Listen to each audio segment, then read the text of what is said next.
Welcome to Monkey Off My Backlog, the podcast where we exercise our pop culture demons by tackling our media to-do lists 1 week at a time.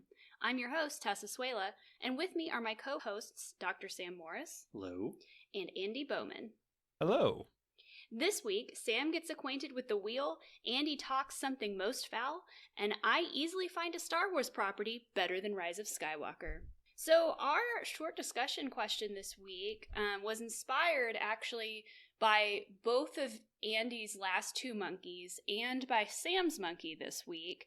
And the question is, what role does upcoming adaptations play in the urgency or the kairos of your list?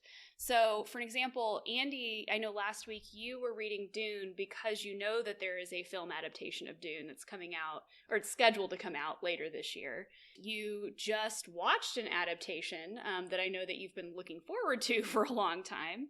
And I know that, Sam, you are reading Wheel of Time because you know that there is a Amazon series that is in the works as well. So if you guys would just talk about sort of how does knowing that adaptations are going to happen or watching adaptations, how does adaptation as a concept play into your lists? For me, I'm a purist. I want to experience the original material whenever I actually do the thing. Or experience the adaptation. So typically for me, it's like, oh, okay, well, if you're going to enjoy this, you need to go ahead and buy the book. I have so many books in my repertoire that I've never touched, but I bought them because I was like, oh, before I go see the movie, I'm going to buy this. And then I never opened them and just went to go see the movie without. So in the ideal sense, yes, plays a huge role. In the actual sense, not really. Is the book always better than the adaptation, in your opinion? I was raised on this as gospel, so I'm just curious what your opinion is on that. I will just go ahead and just say immediately, To Kill a Mockingbird movie is better. All right, bold choice. The sound you hear right now is me pushing up my invisible hipster glasses. So right before Game of Thrones premiered, right before they started doing their major media push, I checked out the first book in the series from the library. And what I want you to know is there were no holds on it. I just went to the library and picked it up off the shelf.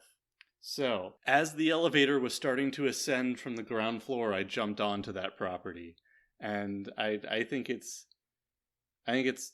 valuable. I was always a member of the Game of Thrones Reddit First Club until there was no more source material, and it was terrifying.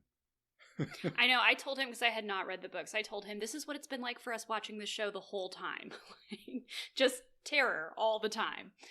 But yeah, like, I'm really curious about, I would really like to hear actually from listeners on this one, because like I said, I was definitely raised as you have to read the book first. The book is always better. You have to know. But I don't actually think that's completely true. And I think that I've definitely watched adaptations without reading the book first and not felt like I was missing out on anything. So I just think it would be interesting to hear from people sort of what their take is on it.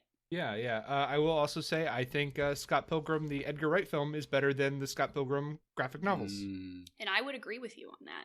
That's interesting.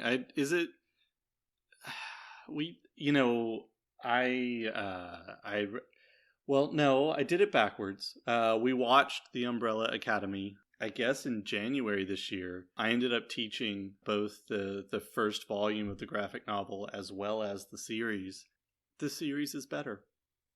The graphic novel is actually very interesting. It's very good. It's got great ideas, but they made those ideas better. Plus, any series that has Weird Al just unironically a part of the soundtrack, it already has a leg up. And Tiffany. That's true. Yeah. It's a great soundtrack on that show, actually. Yeah, Umbrella Academy will be one of my monkeys coming up when the second season releases. So, have you not seen the first season? Nope. That's great. Do you have the graphic novel? No, I do not. But I'm a fan of My Chemical Romance. So Gerard Way is right up there. I think My Chemical Romance is a modern day version of Kiss. Didn't one of your students actually request to do Mm-hmm, Umbrella Academy because of Gerard Way. That's what happened. Yeah. It's a good book. It's a good book, worth reading. All right, let's talk about the big one that I'm excited about, Wheel of Time. Yeah, Sam, tell me about, All right. talk to me about Wheel of Time. I've been waiting for Sam to read this for so long. I'm very excited. So listen, I will give the little background information about Wheel of Time, and if you've read Wheel of Time, you're gonna be like, And if you have no idea what Wheel of Time is, like, this will be helpful to you. So in brief, The Wheel of Time is a series by Robert Jordan. The Eye of the World, which I read as the first book in the series, was published in 1990. Robert Jordan intended it to be a 12-book series, but he died in 2007 with a cornucopia of notes for the final volume that he said would be well over 2,000 pages. Brandon Sanderson, noted fantasy author, was requested to take over the writing of the last book, did so, split it into 3 books, and it is now a 14-book series. So just pages and pages. The Wheel of Time series is high fantasy. Dungeons and Dragons is one way to explain it. Robert Jordan is definitely in the idiom of high fantasy that I know as somebody who grew up in the 80s and 90s. Terry Brooks, David Eddings, Terry Goodkind, those are the authors you would associate with Robert Jordan. High fantasy, depending on who you talk to, Tolkien, C.S. Lewis, Terry Pratchett, Ursula Le Guin, and, of course, George R.R. Martin. So, again, if you know nothing about the Wheel of Time, hopefully that was helpful. Let me just very, very quickly summarize this. This is like asking Andy to summarize Dune in like a sentence. I really am curious how you're going to summarize this book in a sentence. So, here's where I'm going with this. And if you know anything about me, you know where I'm going with this. So, the Wheel of Time is a metaphor. Except there is actually a Wheel of Time. Now, the Wheel of Time is gets its power from or creates a power, I don't know, but it's called the One Power. It's the Force. And it's divided up into a masculine and a feminine side. Yeah, you let me have this. And so the prologue of Eye of the World, the thing that sets off this entire narrative, is that there's a man in black named Ishmael. Not Ishmael, Ishmael. He is the betrayer of hope. And in the prologue, he is dunking on this man called Luz Therin Telamon, who's nicknamed Kinslayer or the Dragon. So in the beginning, we have this huge fight between good and evil, except maybe it's not good and evil, maybe they're both evil, maybe they're both kind of good, I don't know. And at this point, I would like to do an episode of our podcast within a podcast, Has Tessa Seen Lost? This week on Has Tessa Seen Lost? No. Thank you for listening to Has Tessa Seen Lost? This is the exact same thing. This is like when I read this, I'm like, ooh, Lost vibes. I can't wait. So it reminded you, why? I really would not have connected it with Lost. Well, maybe if you had seen Lost, you would understand. Now, Sam, did you finish this book yet? I have finished the first book, yes. Okay. And this is a situation where one of the main tenets of our podcast, only talking about the first third, really doesn't do justice because the first half of this book is just Lord of the Rings. Right. So yeah, and that's what I wanted to. That's really the thing that I wanted to say in terms of summary. After the prologue, you cut to Emond's Field, where you are introduced to plucky young men, Randall Thor, Perrin, and Matt. One of them even is almost Perrin. It sounds like Pippin. They're hobbits. When I read this book the first time, I legit thought they were hobbits for like the first half of the book. and so two strangers come to town. Moraine, who is an Aes Sedai, this is Gandalf, with female Gandalf. Mm-hmm, female Gandalf. Hot female Gandalf. With her, we won't call him protector. We won't call him an escort. We won't call him a companion. Her right-hand dude, Lan, not Aragorn at all. And then we get a couple of wild cards. We get a traveling entertainer named Tom, and Egwene, who is a wisdom in training. What is a wisdom in training, you ask? She uses the Force. It's fine. Don't worry about it. So yeah, it really pretty much, it rips off. Here's the thing. He rips off The Hobbit. Sorry, Lord of the Rings. Just rips it off. But he does it in such a good way. It's not imitation. It's homage, and I dig it because it was a really good book. I mean, did George R.R. Martin rip off the term kinslayer from Robert Jordan? Yeah, he did. I mean, so it's really just it's a thing in high fantasy. You know, you borrow, you remix. It's cool. Don't worry about it. Now, one thing I really want to stress is it's only the first half that it's an homage to Lord of the Rings. After the first half of the book, things happen, and it stops being an homage and starts being its own thing. Oh yeah. And do you think he did that purposefully, maybe to center the narrative in sort of the genre of high fantasy before going and doing his Robert Jordan things, which are crazy and wonderful? Well, that's really interesting because in terms of the publication history of the thing, Eye of the World was split into two and published as two books for a more young adult audience. And so if you think about the first half, as you say, as a Lord of the Rings thing, well, then that probably was exactly what their marketing strategy was. So, you know. So what drew you to the series, besides me pestering you about it? Well, that was it. No, actually, I have meant to read this for years. My best friend growing up, he read, well, basically, he is 3 years older than me. And if anything that he did or watched or listened to, I probably did, watched or listened to, up to and including going to live in Japan for a year. So good times. He got into high fantasy with Terry Brooks. I call it Shannara. We all did until we heard Terry Brooks speak one day, and he actually calls it Shannara, so we all learned something. So fantasy languages, man. Right. You know, fantasy is not my favorite genre in the world. I enjoy it just fine. There's just something about world building that is just exhausting. Like, once you're in the world, it's good. I'm definitely going to stick with this series, but I can't world build in multiple series at once. So when he started talking about Wheel of Time, I thought it was interesting, but I never got to it. And I always said, you know, one day I will. Well, it's been 30 years, so I finally got there. My word is good. You just have to wait long enough sometime. So how do you think Robert Jordan does on the world building aspect of it, since that's something that I think it frustrates a lot of people when they read fantasy? It's good. It's you think good. He does a good job? I think it's fine. You know, one of the big things that becomes clearer throughout the first volume is this whole Saidar, Saidin thing, the whole masculine and feminine force. Basically, only women can use the Force because men are always gonna mess it up. I mean, so it's basically like if every dude ever was Anakin.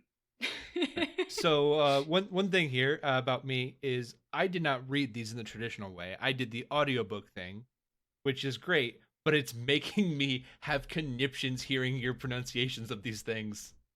He doesn't exactly make it very intuitive, the pronunciations. I mean, to be fair, I looked at the internet, I looked at the wikis, I looked what the folks said. I tried. So, what's your recommendation? How does it stack up? Stop everything you're doing for the next month and read it. How would you recommend this to somebody who maybe is unfamiliar with the world, like the genre of high fantasy, or who just looks at Wheel of Time and goes, that is 14 books, most of which have like hundreds of pages. It's a very intimidating task. So here's what I would say. Did you watch Game of Thrones and think, I would like to read Game of Thrones? Except I don't want to read Game of Thrones because 1, it's not finished, and 2, it had a terrible ending. Well, somehow this is finished, and I don't know, does it have a good ending? I plead the fifth on that one. Okay, all right. Well, it has an ending. Do you like Star Wars? Do you enjoy the Force, but hated Rise of Skywalker? This book probably won't hurt you as much. Hey, did you like Lost? This book probably will not hurt you as much. I assume this will not hurt me in the way that other things have hurt me. In the way that other things have hurt you in the past. So, it won't hurt you. And that's what we need more of from our pop culture in 2020. So there you go. Did Artemis Fowl hurt you, Andy? So, Sam, I covered the 2020 Disney movie, and I thought I was so clever because this movie has been on my list for over a year. It was supposed to come out almost a year ago. It's been delayed. I've seen the trailers, and I've been waiting for it. By the way, don't think you've snuck past us on this one. We're watching you. We're watching you closely. Is the movie such a terrible, terrible travesty because you broke the rules? It could be. No, the movie is a terrible, terrible tragedy because it took a lovable character that from a book series that I enjoyed reading at once, and just completely destroyed that character and failed in adapting the character in every single way. So before you get into that, why don't you tell us about your history with Artemis Fowl? I mean, this is actually pretty quick. I don't know why I put this in the notes, but I read books 1, 2, and 3 once. Really enjoyed them. Never touched them again. But it's just always been kind of in the back of my head. It had a sense of humor that kind of stuck with me, and an interesting anti-hero protagonist. Mm-hmm. I worked at Barnes & Noble when these were big, and the store that I worked at changed their policy because they decided it was a bad look to not allow their employees to read books when they were standing at the cash register and nobody was there. So when they changed the rule, I was like, ooh, Artemis Fowl, I'll read that. So I have pleasant memories of working at Barnes & Noble and reading Artemis Fowl. It's good stuff. Yeah. And this movie has a 9% currently on Rotten Tomatoes, and it deserves every single negative point it got. So it's a bad adaptation. Is it just an adaptation of the first book? Oh, see, it's an adaptation of a little bit of the first, a little bit of the second, maybe somewhat of the fourth, from what I understand from Wikipedia, and also a giant MacGuffin that is never mentioned anywhere in the books is a key plot point in this movie. All right. Is it one of the stones? Is it one of the Infinity Stones? Pretty much, yeah. Okay. Actually, yes. Nailed it. It is literally a fairy nuke. Okay. Movie solved. We did it. So every single character within this movie is so different from their book counterparts that anything interesting is gone. Artemis Fowl in the books knows that he is the bad guy. I really imagine him kind of like a Richard III character, where he's like, oh, well, I've got to play this role. I know what I want. I'm going to be a sociopath to do it. Great. No, in this book, in this movie, he is completely just a very smart kid who just wants to find his father. We've all been there. Have we?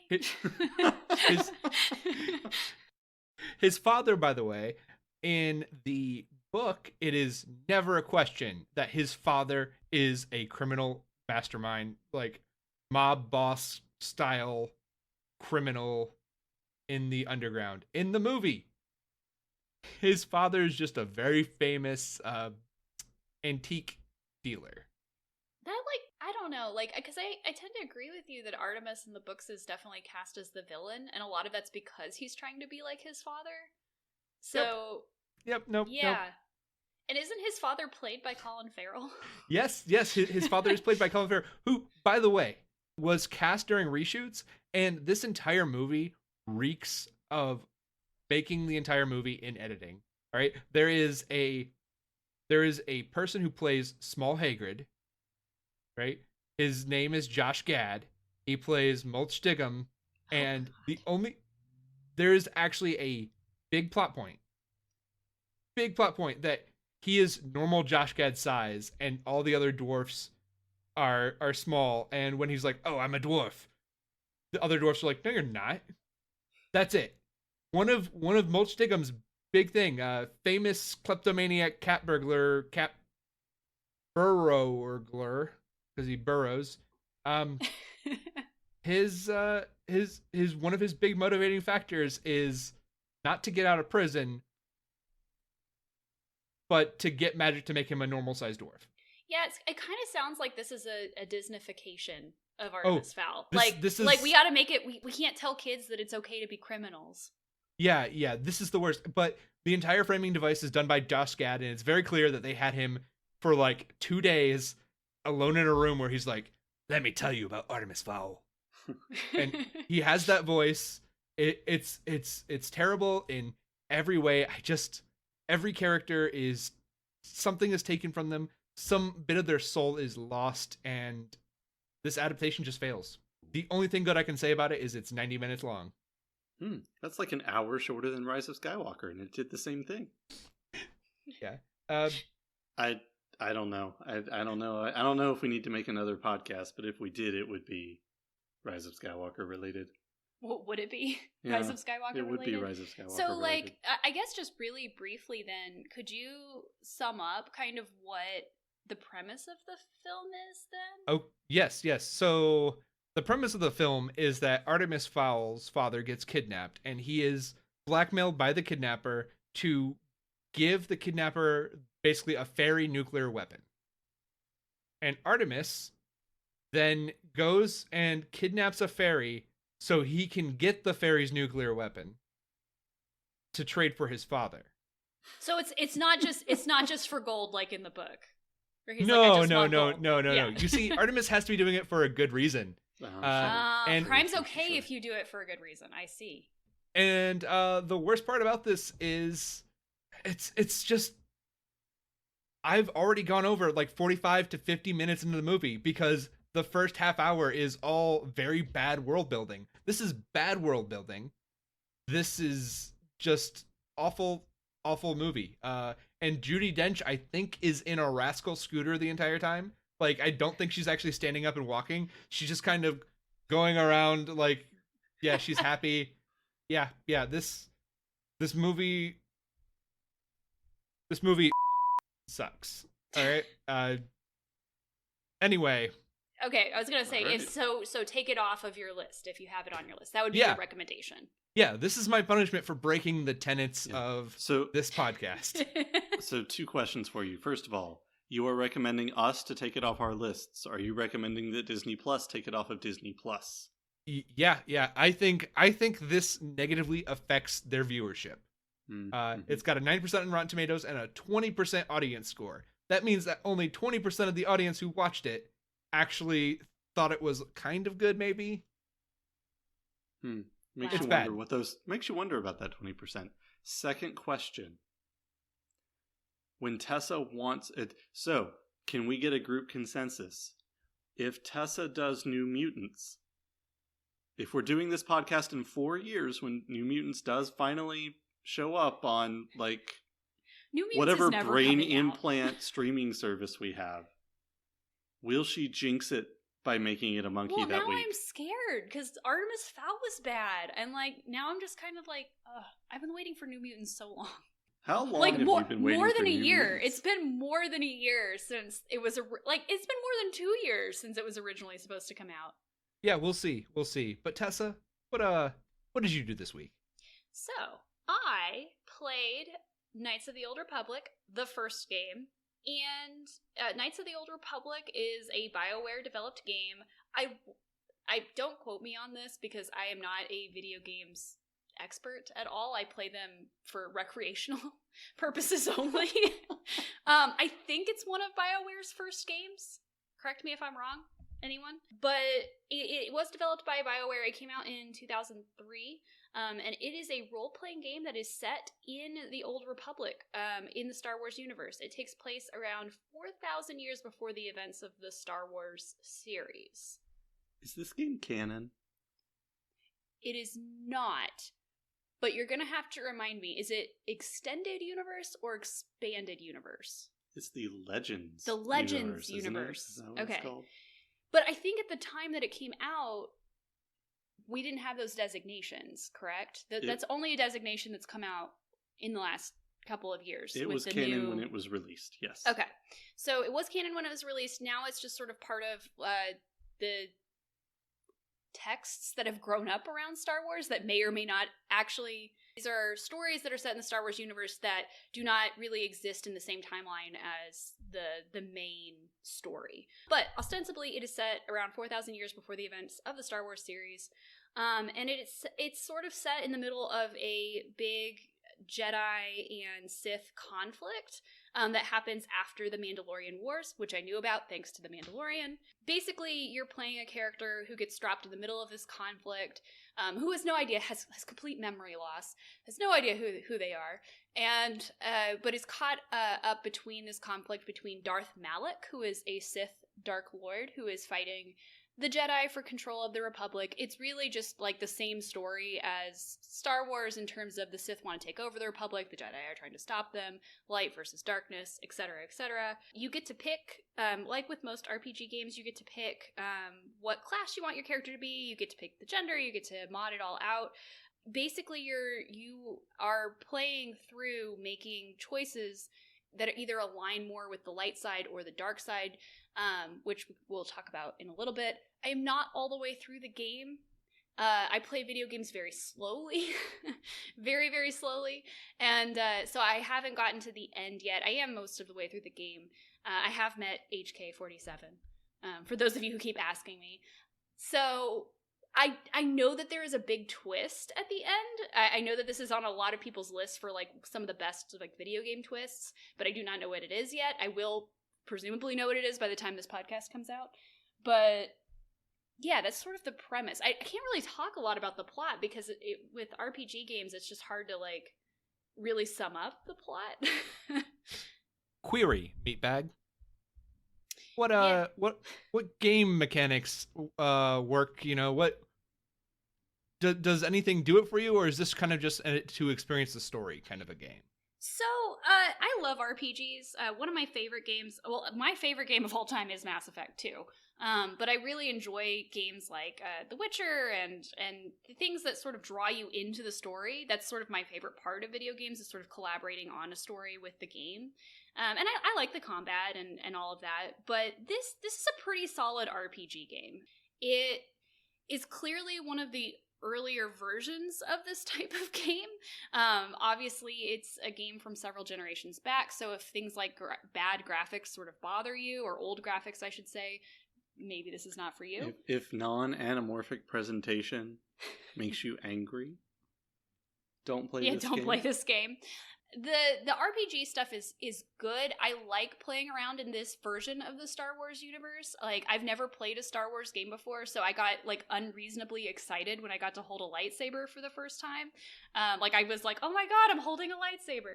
But I will say, the morality system of this game, which we talked about this a couple weeks ago, it works in the Star Wars universe better than it works in other games, because Star Wars has a binary morality system, like your light side or your dark side, which is actually kind of one of my problems with the Star Wars universe to begin with. And it works pretty well in this game, but it is still kind of contrived at times. There are situations where it's like, I don't feel like my choices are what I would want. It seems like sometimes when you make a choice that's light side, it seems a little naive. When you make a choice that's dark side, it seems very cruel. There doesn't seem like there's a lot of shades of gray, as it were, in the middle. So that can be annoying for some people. The dialogue is sometimes very contrived. So there's no gray areas and contrived dialogue. Sounds like the prequels. I'm not gonna. No. Oh, well, it sounds like those Rise two, of Skywalker. Yeah. So I would definitely say if you're a Star Wars fan, and you haven't played this somehow, again, it's been on my list forever, especially because from both Star Wars fans and from RPG fans, this is definitely a really cool game to revisit. But the other thing I wanted to mention, it's a round-based combat game. If you like that, you'll really like this game. It's like playing D&D in some ways. Like, you have to like set up sort of what you want to do ahead of time, and then the person that you're fighting also gets to set up what they're doing, and so you go back and forth. So the combat is not as streamlined, obviously, as it became in later games. It is a little clunky. It is a little frustrating sometimes when you're just like, no, I just want to like shoot people. Why do I have to make all these decisions ahead of time? So that's kind of that's a little frustrating. But again, if you can sort of get past that, it's pretty fun. It's a pretty cool game. Yeah. I mean, so what does that tell you? What kind of people would be interested in this? How could they play it? And should they play it? I think that with video games, it's hard because I think people like I know that I'm this way, is that I only like playing certain kinds of games. Like some games just really don't do it for me. And I think that that's true for a lot of people. If you like RPG games, you will probably like this game. If you don't mind the fact that it is an old game, then you will probably like this game. And you kind of have to just deal with sort of the mechanics of it. And I mean, we'll out ourselves here. We are an Xbox family. Which is terribly, terribly disappointing because we have never played God of War or Spider-Man. It's true. It's sad. It's sad. However, I can tell you that it is backward compatible on the current generation of Xbox. You can buy it for fairly cheap. It's easily obtainable. I imagine you can also play it on PC at this point. I will also say, if you like Mass Effect, which I do. I love Mass Effect. This is a fun game just to go back and play because you can see where Mass Effect came from in this game. There's, like, the system that BioWare was developing is really obvious. Like, when you go out to do things, to go on missions, you get to pick 2 companions to be in your party. Anyone who's played Mass Effect knows that that's, like, a really big part of the Mass Effect gameplay. You get to talk to your companions and sort of develop their backstories, which is where you get HK-47, who's great. And you could even, like, some of the icons look like Mass Effect icons. Like when you approach like a locker or something and you have to open it, it looks like the Mass Effect game. So you can kind of see, obviously Mass Effect is further ahead in terms of graphics and gameplay, but you can definitely see where the Mass Effect games came from. And that's just really cool for someone like me that really, really enjoys playing Mass Effect. So if you like Mass Effect, you'll probably like this game. All right. So that's a recommend. We have, I think, the first non-recommendation, though, this week. That's what happens when you break the rules. Like, you were like 2 thumbs down on that, which we haven't really done so far. Yeah. It's not good. It's not good. Don't watch it. Read the book or read the game that Tessa is talking about. Read the game. Yeah, just click through it. Okay, so tune in next week. Andy will search for happy endings in an underrated sitcom. Sam will enter the very happy and very Canadian world of Kim's Convenience. And I will time travel in the sci-fi classic Primer. Ooh. So where can our listeners find you guys, Sam? You can find me on Twitter at Sam_Morris9 and on Letterboxd at ArchieLeach9. And Andy? You can find me on Twitter and Letterboxd at Hebrews Pale Ale. And you can find me on Twitter and Letterboxd at Suela Tessa. Suela is spelled SWEHLA. Our theme song is Hot Shot by Scott Holmes and can be found on scottholmesmusic.com. Find us on Twitter at Monkey Backlog. Email us at monkeyoffmybacklog@gmail.com. Send us your thoughts, recommendations, your thoughts on Artemis Fowl if you were unlucky enough to see it. Please, how you should pronounce Wheel of Time characters' yes, names. Please give Sam suggestions on how to pronounce Wheel of Time characters' names. I want to know. Tell us how you it's feel Ishamael. Please rate, review, and subscribe on iTunes, Spotify, or wherever you listen to podcasts.